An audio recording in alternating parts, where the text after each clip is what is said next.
શ્રાવણ માસના બીજા સોમવારે સોમનાથમાં ભક્તોનો ઉમટ્યો જનસેલાબ. રાત્રે 3 વાગ્યે જ પરિસરના ખોલાયા મંદિર પરિસરના દ્વાર.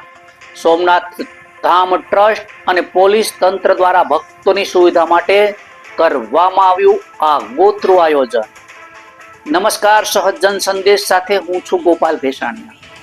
સોમનાથ મહાદેવના મંદિર પરિસરમાં 24 ઓગસ્ટ 2026ના રોજ પવિત્ર શ્રાવણ માસના બીજા સોમવારે પ્રથમ જ્યોતિર્લિંગ શ્રી સોમનાથ મહાદેવના દર્શન માટે વહેલી સવારથી જ હજારો ભક્તોની સંખ્યામાં શિવ ભક્તો ઉમટી પડ્યા હતા.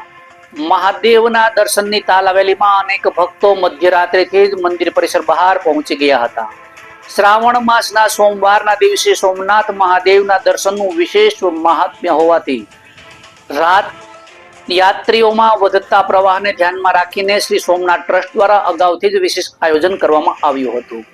યાત્રીઓને કોઈ અગવડતા ન પડે તે માટે રાત્રિના 3 વાગ્યાથી જ મંદિર પરિસરના દ્વાર ખોલી દેવામાં આવ્યા હતા. મંદિર પરિસરના દ્વાર વહેલા ખુલતા યાત્રીઓ પોતાના સામાનને કાઉન્ટર પર જમા કરાવી શક્યા હતા. સાથે જ દર્શન માટે વ્યવસ્થિત રીતે લાઇનમાં પ્રવેશી શકે તે માટે જરૂરી વ્યવસ્થા પણ કરવામાં આવી હતી. પીવાના પાણીનું પરબ સહિતની સુવિધાઓ રાત્રિના 3 વાગ્યાથી જ કાર્યરત કરવામાં આવી હતી. ભક્તોની સુવિધા અને દર્શન વ્યવસ્થા જળવાઈ રહે તે માટે 4 વાગ્યાથી સોમનાથ મહાદેવ મંદિરના દર્શનનો પ્રારંભ કરવામાં આવ્યો હતો. આગોતરા આયોજનના કારણે દૂર દૂરથી આવેલા શ્રદ્ધાળુઓએ સરળતાથી દર્શન કરી મહાદેવના આશીર્વાદ મેળવ્યા હતા.